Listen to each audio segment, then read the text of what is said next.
Situasi ekonomi Indonesia tengah menjadi perbincangan hangat di berbagai kalangan. Dari warung kopi, media sosial, hingga ruang seminar, pertanyaan retoris seperti, kabur aja dulu atau bertahan, menjadi cerminan keresahan kolektif. Harga-harga meroket, daya beli menurun, lapangan kerja makin sempit, sementara utang negara terus meningkat. Apakah benar ekonomi Indonesia sedang menuju kehancuran? Atau ini hanya masa sulit sementara yang perlu dilalui bersama?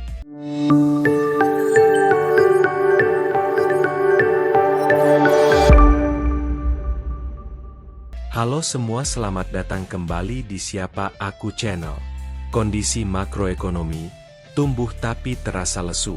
Secara resmi, pemerintah menyebut ekonomi Indonesia masih tumbuh di kisaran 5% per kuartal, angka yang tergolong stabil untuk negara berkembang. Namun realitas di lapangan berbicara lain. Inflasi pangan makin terasa di kantong rakyat, rupiah melemah terhadap dolar, dan angka pengangguran tersembunyi, unemployment, meningkat. Sektor real, seperti retail, manufaktur kecil, dan UMKM, menjadi yang paling terpukul. Banyak pelaku usaha kecil mengeluhkan omzet yang terus turun, sementara biaya operasional seperti listrik, bahan baku, dan sewa tempat naik drastis. Penjualan turun 40% dibanding tahun lalu. Modal makin tipis, cicilan jalan terus, ujar Ahmad, pedagang perlengkapan rumah tangga di Pasar Baru, Jakarta. Daya beli melemah, harga melambung. Salah satu pemicu utama keresahan publik adalah melemahnya daya beli masyarakat.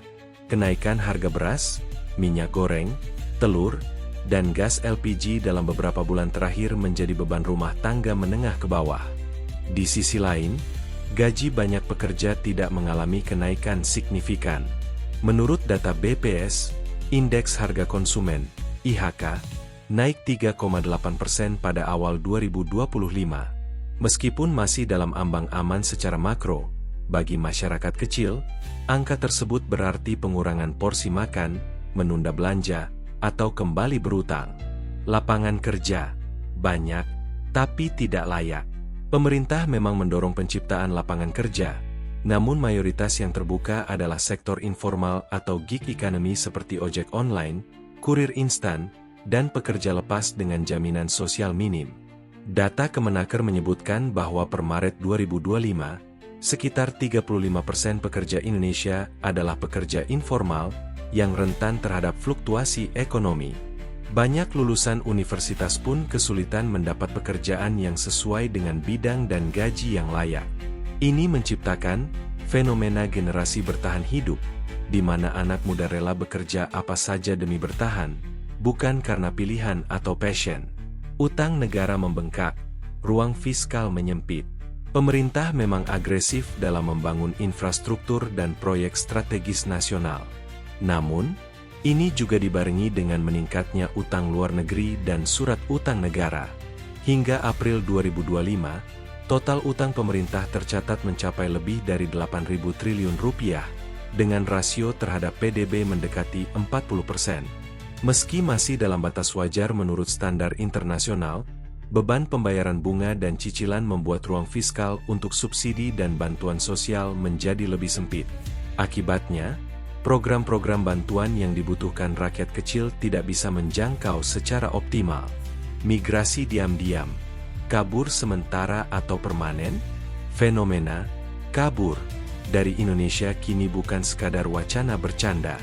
Banyak anak muda dan profesional mulai mencari peluang di luar negeri, baik sebagai pelajar, TKI formal, atau digital nomad. Dalam 2 tahun terakhir, permintaan informasi visa kerja dan studi ke negara-negara seperti Jepang, Australia, Jerman, dan Kanada meningkat tajam. Gaji di sini nggak cukup buat menabung, apalagi punya rumah. Mending kerja ke luar negeri dulu, cari pengalaman dan modal, ujar Rani, lulusan teknik industri yang kini sedang memproses visa kerja ke Korea Selatan.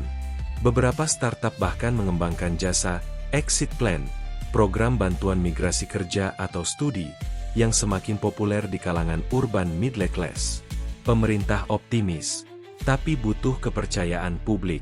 Presiden Prabowo dan tim ekonominya menegaskan bahwa tantangan ini hanya sementara.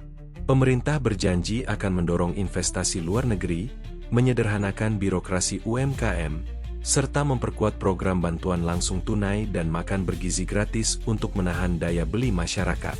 Namun, masalah terbesar saat ini bukan hanya soal angka ekonomi, melainkan krisis kepercayaan publik terhadap solusi jangka pendek yang ditawarkan. Banyak masyarakat merasa pemerintah kurang hadir dalam kehidupan nyata mereka. Titik balik, bertahan dengan strategi, meski situasi tampak suram, banyak ekonom menyarankan masyarakat untuk tidak gegabah. Kabur ke luar negeri bukan solusi universal.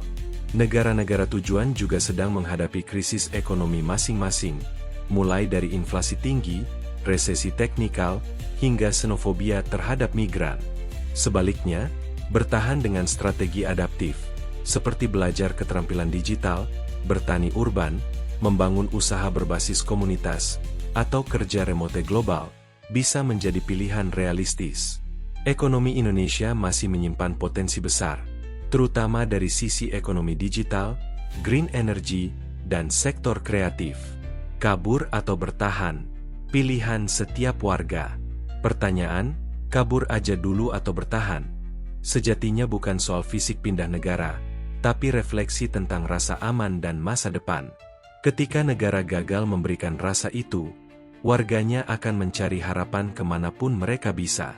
Ekonomi Indonesia tidak benar-benar hancur, namun tengah berada di persimpangan genting. Butuh keterbukaan, keberanian, dan kerja keras bersama agar kita tak hanya bertahan, tapi bangkit.